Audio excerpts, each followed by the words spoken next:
And welcome back. This is Steve Hale. Today we are going to discuss creating the artwork for a squeeze page, also known as a landing page, an email capture page, or form page. And the reason I like using these, it gives us an opportunity to collect an email address and get the people off of either our website or Facebook or Twitter, whatever different means you're using to reach out there to your customers. You want to get them away from that and collect their email address, because the problem is Facebook could close down tomorrow. Not saying they are, but you would lose all your page likes and all your audience. So the most important thing for me is to collect those email addresses, put them into, say, Aweber. That's what I prefer to use.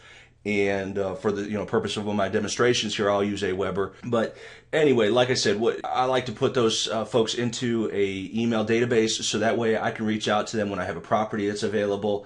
I know that I have a list of people that are currently looking for property, so that way I can market a little bit heavier to the people who have down payments. Whether it's 5% or 10% down, if they're looking to owner finance. And again, even if I have a fellow investor who has a property that's available, I might be able to monetize these leads somewhere down the road. But anyway, for today, what we're going to do is we're going to make a real quick header for our squeeze page. And I like to use RealDraw Pro. It's a fairly easy software program.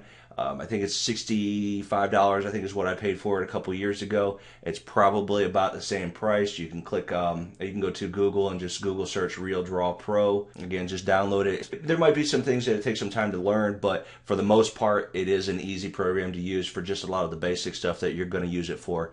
Creating the landing pages, maybe some artwork for your Facebook page, or maybe you're using it to create brochures or whatever. So again, I do recommend you get it. It's inexpensive. We're going to go ahead and get started. First thing I want to do is I want to create the verbiage here for let's try this and see what it looks like. I'm going to make that bold, keep it left. Okay. It might be a little too small. Now it might actually work.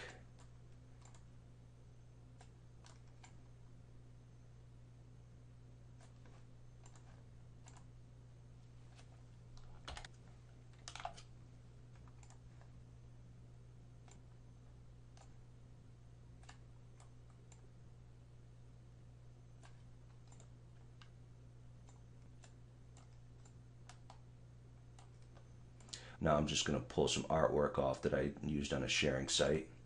Make it a little bit smaller. Bring that forward. Bring that forward. And let's give it some dimension here.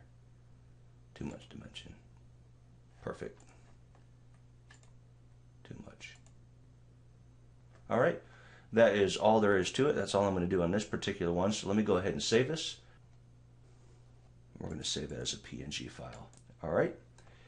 And that's all there is to it. All right. The next step, we're going to discuss using a WordPress plugin that I use for all my, or I should say for most of my squeeze pages. And the reason I like that is because it works on the internet as well as okay to use on Facebook.